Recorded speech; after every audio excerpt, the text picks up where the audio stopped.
This is one of my favorite rice dishes from Spain. It's a rice dish cooked in a shallow, wide pan, often with saffron, giving its distinct yellow color. In English, it's called paella. In Korean, it's called paella. And in Japanese, it's called paella. In Chinese, it's called 西班牙海鲜饭, which obviously sounds nothing like the original name. 西班牙海鲜饭 is translated to Spanish seafood rice, which is interesting because although paella is now often made with seafood, it was traditionally cooked with chicken, rabbit, and even snails. It can be quite a challenge to translate foreign names and concepts into Chinese, and sometimes we don't bother translating it at all. And I'll tell you exactly why that happens coming right up.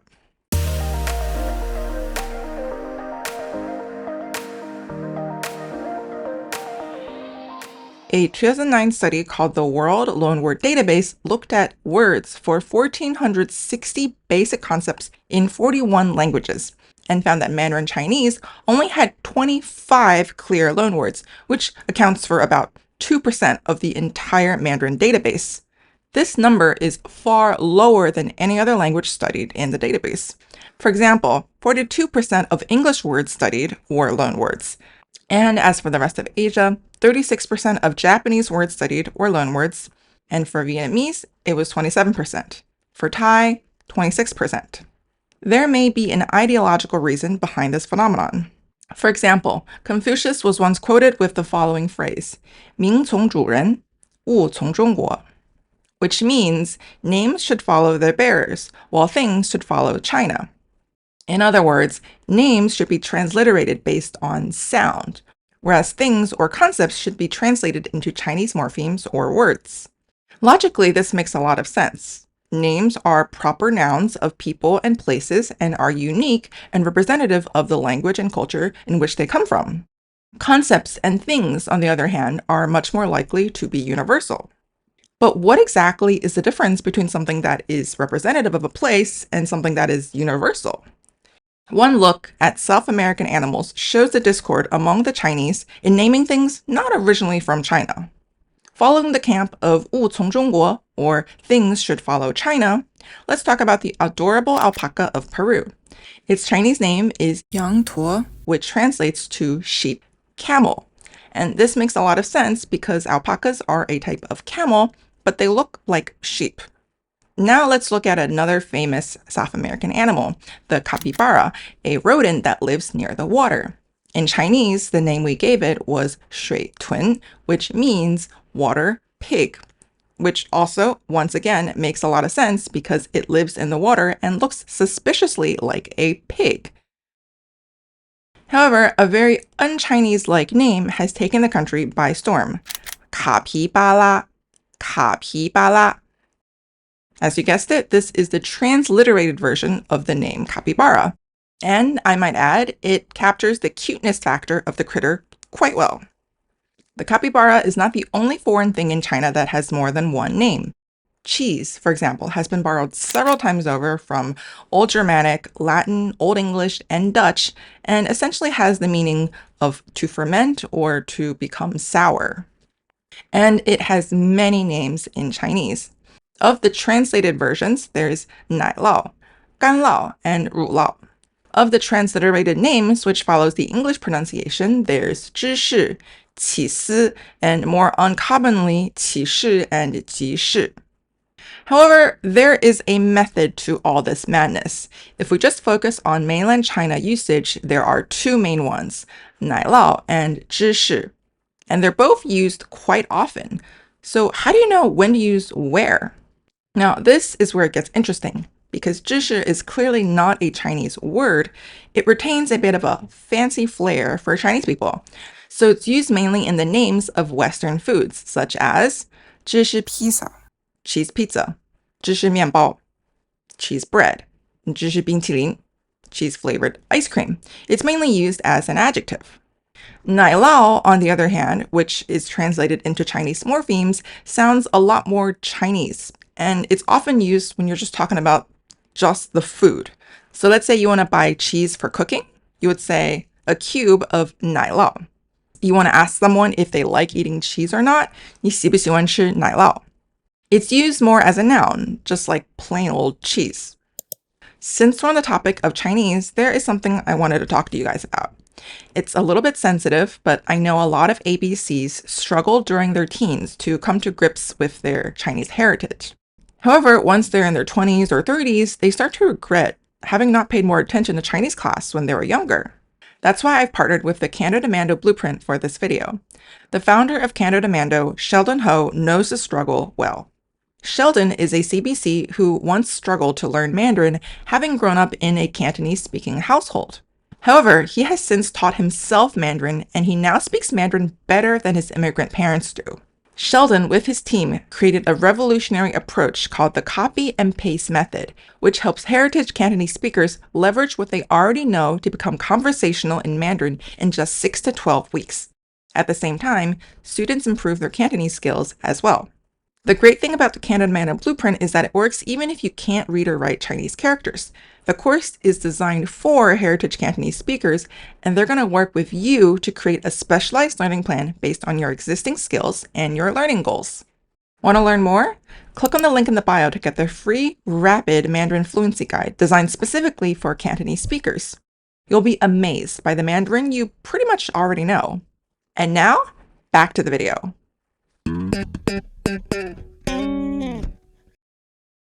If we look into the history of loanwords in Chinese, we can see 3 major periods in which borrowing happened. The first being the spread of Buddhism that brought words from Indian languages, especially Sanskrit, and this happened after the Han Dynasty. 2, the new culture movement that brought new words from Japanese and European languages. This started in the early 20th century, and I made a video about this earlier, which you can watch here. And third, reform and opening up. And so this explains the current influx of English words. And this started around 1978 and is still happening up until this point. As I mentioned before, because Chinese tends to translate foreign concepts into Chinese characters, they feel very Chinese, these translations. And so it's very hard for us to know if a word is foreign at all. So that might account for the suspiciously low 2% loanword statistic from before. The aforementioned 3 time periods brought a lot of new ideas that weren't already in China, and there are a lot of records that show that these were indeed foreign imports. For example, Seng, the character for monk or priest, was not existent in China before the spread of Buddhism from India. Seng was a new character created specifically to translate the Sanskrit word Sangha, which means clergy, into Chinese. Another word that Chinese created new characters for is jasmine, 茉莉 in Chinese, from the Sanskrit word Mali. The sounds mo and li already existed in Chinese, but apparently scholars wanted a way to differentiate this flower from the existing characters, so they added the grass radical to the top of the characters to show that these new characters are related to the flower. In recent years, this was also done for table tennis. Shout out to Sun Yunsha and Xin Yubin, if you know, you know. It was later given the name ping pong due to the sound the ball makes on the table. In Chinese, we created 2 new words to describe this concept, ping, pang. For those of you familiar with Chinese, the character bing, which means soldier or troops, was altered to make these new characters. And so I think this bing character was borrowed intentionally for both the sound and the aesthetic reason, in that bing sounds like ping, and also the character also kind of looks like a table, you know, especially when you take the legs off of it, kind of like bouncing balls. Let me know what you think. However, I must note that the creation of new characters for foreign concepts is rare, and the only ongoing character creation that's happening is for the periodic table of elements, in which new characters are created when new elements are discovered. Since elements tend to be gas or metal, air or metal radicals are added to these new words, and then there's also a phonetic component that is added to approximate the sound in English.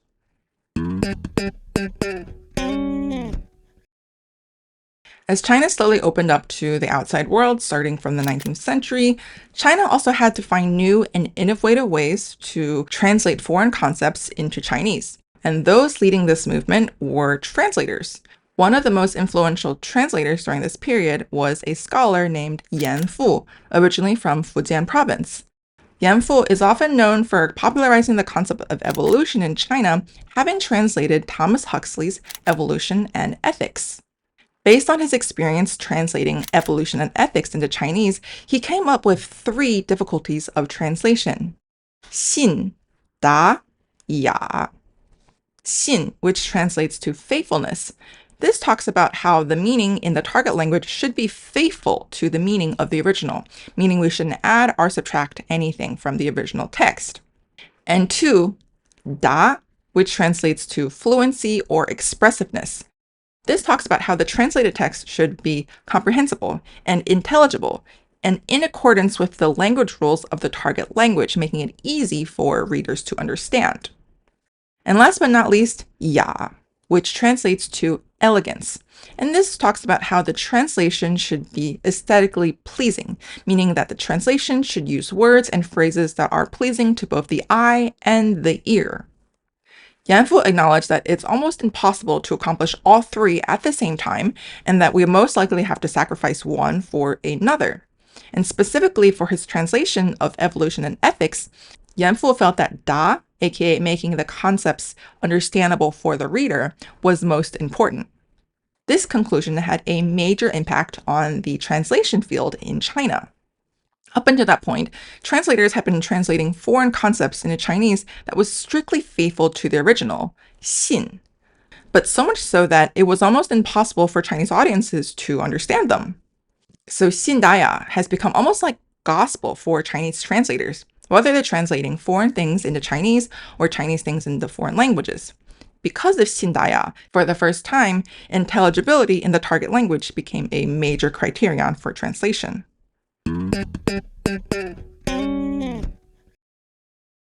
So what exactly makes translating a foreign word into Chinese so difficult? Well, to translate a foreign word into Chinese, you need linguistic, cultural, and emotional intelligence. First, Mandarin has no consonant clusters at all. So forget words like scrap, thread, or quest. These are not able to be translated accurately into Chinese. Second, Mandarin has essentially no ending consonants other than the nasals N and NG, so we can only transcribe man and mango accurately.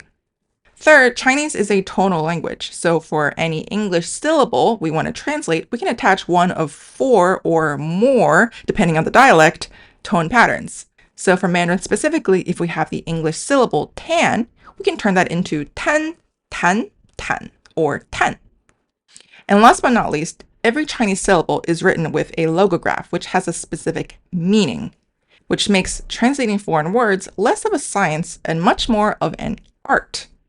For example, let's look at the different ways that the US President Donald Trump is translated into Chinese. In mainland China, he is called Tang Na De Te Lang Pu. In Hong Kong, he is called Dong Lu Dak Lang Po. In Taiwan, he is called Tang Na Chuan Pu. These are all valid ways to translate Donald Trump into Chinese. In fact, Trump also has another name created by people who aren't the biggest fan of the Donald, Chuang Po.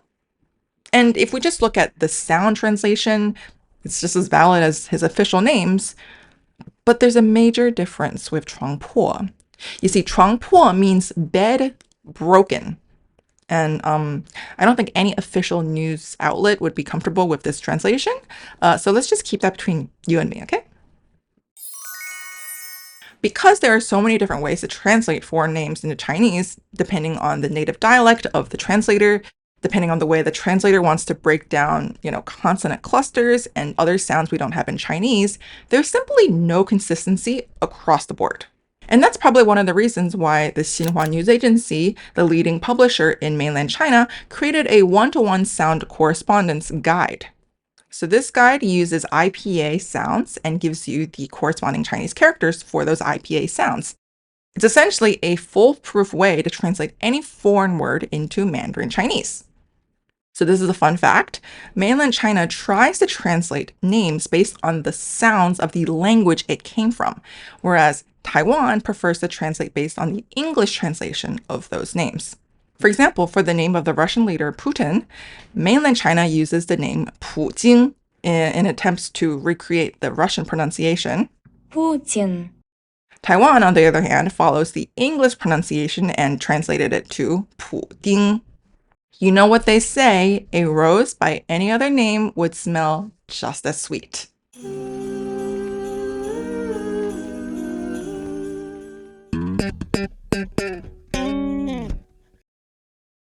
As you can see, translating even a person's name in Chinese takes so much effort. And that's why when foreign companies try to enter the Chinese market, one of the first things they have to do is to hire a really good translator. So one of the most recognizable brands on the planet, Starbucks, saw that they had to enter the Chinese market, and they did so in 1999. However, the name Starbucks is pretty obscure, even for native speakers. So star and bucks are both words in English, but they don't seem to be semantically significant in any way. Apparently, the founder of Starbucks wanted something that starts with st because he thought it would be a powerful name. So he settled on Starbuck, which is the name of a character from a Moby Dick novel. And that character's name came from a South Pacific island, Starbuck Island. The translators eventually decided to translate star into Chinese and transliterate bucks into Chinese sounds. Star is pretty transparent. We know that it means, something bright, shiny. It's usually a positive thing. We translated that into xing, which is, star in Chinese. And bucks turn into ba ke, which are common characters used for B and K translation words in Chinese. Another favorite of mine is the Chinese translation for Chanel, 香奈儿, and the sounds generally correspond to the sound of the brand. But the cool thing here is that the first character, xiang, means fragrant. And this is the same fragrant found in Hong Kong, Xianggang, fragrant harbor. And because Chanel is a fashion brand with beauty and fragrance products, I think they really hit it out of the ballpark with this translation. As you can see, each brand translation into Chinese takes a lot of effort and a really good translator. Speaking of which, that sounds like a really fun job. My WeChat is open. Call me. So as China becomes more and more integrated with the rest of the world, the original 物从中国, or things should follow China concept becomes more and more challenged. Things that originated in other countries, brought in by young people, tend to retain their original pronunciations. So, for example, do-it-yourself or DIY is a concept that's long been popular in the West, and only recently has Chinese youth picked up on this idea of that doing things by hand actually is quite fun. And so we would technically want to translate this by meaning because it's a concept. It's not the name of a person or place. So I would probably translate it to 自己动手, which is a Chinese phrase that roughly corresponds to do something yourself. But 自己动手 doesn't sound cool. It doesn't sound like the name of a fun thing. And so in a turn of events, Chinese decided to keep DIY the English all caps and just insert it straight into Chinese. I'm of the mind that these direct insertions in the Chinese will happen more and more. And Chinese people are not necessarily the best English speakers, but they are good at reading Latin letters, and especially capital letters. For example, presentation turns into PPT, application or app turns into APP, and these are words that are heavily integrated into the Chinese vernacular. And there are some language purists who dislike this trend, but I think that language is simply a reflection of the society we live in. Because society continues to change, so does the language that we use to communicate. And whether we like it or not, it's simply a part of life. And so I hope you enjoyed this video. I hope you learned something new, and I'll see you next time. Bye!